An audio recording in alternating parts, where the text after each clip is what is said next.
warahmatullahi wabarakatuh. Kami dari kelompok 8 akan mempresentasikan makalah kami yang berjudul Manusia dalam Perspektif Islam, Filsafat, dan Ilmu Pengetahuan. Langsung saja pada materi pertama, yaitu Hakikat manusia sebagai makhluk rasional dan spiritual. Sebagai makhluk rasional, manusia merupakan makhluk rasional yang bebas bertindak berdasarkan alasan moral. Manusia bertindak bukan hanya untuk kepentingan dirinya sendiri. Kant mendefinisikan manusia sebagai makhluk rasional yang mengandalkan rasio atau akal. Selanjutnya, sebagai makhluk spiritual. Spiritualitas merupakan sumber dan keunikan atau kekhasan yang dimiliki manusia. Dalam diri manusia, sisi spiritualitas memiliki arti penting karena hal ini menjadi penyangga sekaligus pengarahan dalam kehidupan manusia yang membuat di dalamnya memuat beragam pelajaran yang tersirat maupun tersurat dalam aturan agama maupun norma sosial dan budaya yang mengakar secara turun-temurun. Selanjutnya, peran manusia sebagai khalifatullah. Manusia bukan hanya merupakan salah satu unsur alam ataupun makhluk yang berkesempatan untuk menggunakannya, tetapi juga sekaligus bertugas sebagai khalifah, tugas yang dibebankan dalam rangka memelihara dan membimbing seluruh makhluk guna mencapai tujuan penciptanya. Manusia diberi tugas dan tanggung jawab untuk memelihara nilai-nilai keutamaan dirinya serta keutamaan makhluk ciptaan Allah yang ada di luar dirinya. Namun, pada dasarnya, pelaksanaan tugas-tugas tersebut tidak terlepas dari tanggung jawab utamanya, yaitu dalam rangka mengabdi dirinya kepada Allah Subhanahu wa Ta'ala. Selanjutnya akan dilanjutkan oleh Rika Ajeng. Assalamualaikum warahmatullahi wabarakatuh. Di sini saya akan melanjutkan presentasi dari Mbak Nuris. Langsung saja, yaitu potensi-potensi dasar manusia dan implikasinya terhadap pendidikan.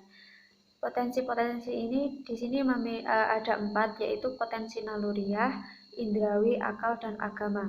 Potensi naluriah. Potensi naluriah ini memiliki beberapa dorongan yang berasal dari dalam diri manusia, yang merupakan fitrah atau potensi tanpa harus melalui belajar. Yang kedua yaitu potensi indrawi atau hidayat al-hasiyat. Potensi ini bisa dijabarkan melalui anggota tubuh atau indera yang dimiliki oleh manusia. Selanjutnya yaitu potensi akal atau hidayat al-aqliyah. Allah memberikan potensi ini hanya untuk manusia, sehingga potensi inilah yang benar-benar membuat manusia menjadi makhluk yang sempurna dan membedakannya dengan makhluk-makhluk yang lain. Yang terakhir yaitu potensi agama atau hidayat al-jiniyat. Sejak awal manusia sudah dibekali dengan fitrah beragama atau kecenderungan pada beragama.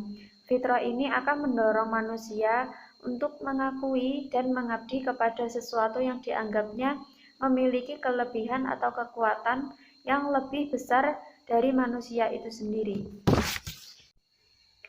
Selanjutnya yaitu analisis tentang manusia dalam perspektif Islam, pendidikan, dan ilmu pengetahuan. Manusia dalam perspektif Islam didefinisikan sebagai makhluk mukallaf, mukarram, mukhayyar, dan mukjizat. Sedangkan dalam perspektif pendidikan, secara filosofi pendidikan, manusia ini memiliki hubungan yang sangat erat dengan upaya pembentukan dan perwujudan manusia dan masyarakat. Dan manusia dalam perspektif ilmu pengetahuan, Maurice Buchel menjelaskan tentang fase-fase perkembangan manusia itu dimulai dari perkembangan embrio. Yang terakhir yaitu manusia dalam dimensi antropologis, sosiologis, teologis, dan pedagogis. Manusia dalam dimensi antropologis.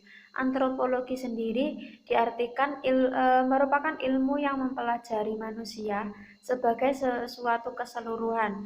Objek material dari antropologi sendiri adalah umat manusia dan objek formalnya adalah studi tentang produk-produk budaya umat manusia.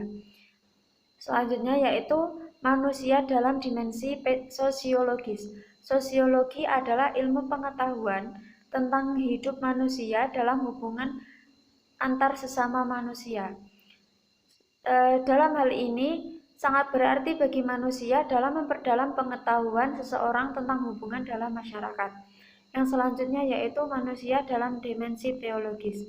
Teologi sendiri mempunyai arti sebagai ilmu yang mempelajari segala sesuatu yang berkaitan dengan keyakinan beragama. Teologi meliputi segala sesuatu yang berhubungan dengan Tuhan. Yang terakhir yaitu manusia dalam dimensi pedagogis. Makhluk pedagogi adalah makhluk Allah yang dilahirkan membawa potensi yang dapat dididik dan dapat mendidik. Makhluk itu biasa disebut dengan manusia. Dialah yang memiliki potensi dapat dididik dan mendidik, sehingga mampu menjadi khalifah di bumi, pendukung dan pengembang kebudayaan. Mungkin itu tadi sekilas penjelasan dari kelompok kami. Ada kurang lebihnya kami mohon maaf. Wassalamualaikum warahmatullahi wabarakatuh.